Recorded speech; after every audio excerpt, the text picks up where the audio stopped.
পারমাণবিক কর্মসূচি নিয়ে ইরানকে আবারও হামলার হুমকি দিয়েছে যুক্তরাষ্ট্রের president Donald Trump. People respect our country again. You know, it's very important. I'm a cheerleader also for the country, aside from everything else. তিনি ইরানের পারমাণবিক সম্ভাবনাকে এত দ্রুত মুছে ফেলার হুমকি দিয়েছেন যে কেউ আঙুল তোলার আগেই সেটা নিশ্চিহ্ন হয়ে যাবে। গত সোমবার স্কটল্যান্ডের এক সংবাদ সম্মেলনে এই হুমকি দেয় ডোনাল্ড ট্রাম্প।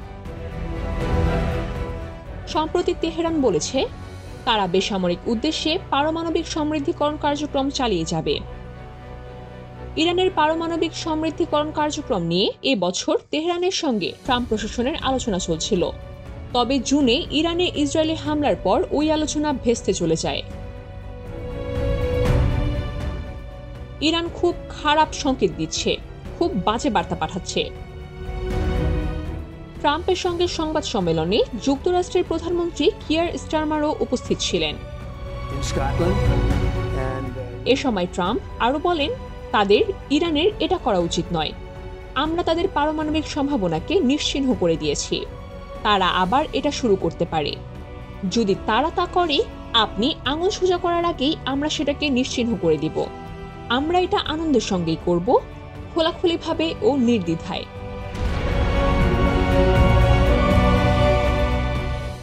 গত সপ্তাহে যুক্তরাজ্য, ফ্রান্স ও জার্মানির সঙ্গে একটি আলোচনার আগে দিয়ে ইরানের পররাষ্ট্রমন্ত্রী আব্বাস আরাঘচি জোর দিয়ে বলেছিলেন ইরানের ইউরেনিয়াম সমৃদ্ধিকরণের অধিকার রয়েছে। এ আলোচনাকে ইরানি কর্মকর্তারা গুরুত্বপূর্ণ, খোলামেলা ও বিস্তারিত বলে বর্ণনা করেছেন। গত জুনে ইরানের 3টি বড় পারমাণবিক স্থাপনায় ইসরায়েল ও যুক্তরাষ্ট্রের হামলার পর এটি ছিল পশ্চিমা বিশ্বের সঙ্গে তেহরানের বড় ধরনের কোনো কূটনৈতিক আলোচনা। তবে এই আলোচনা থেকে তেমন কোনো অগ্রগতি বা সাফল্যের ঘোষণা আসেনি। ট্রাম্পের এই বক্তব্যের পর আরাঘচি বলেন, ইরান কখনোই হুমকি ও ভয়ভীতি দেখানোর ভাষায় সাড়া দেবে না।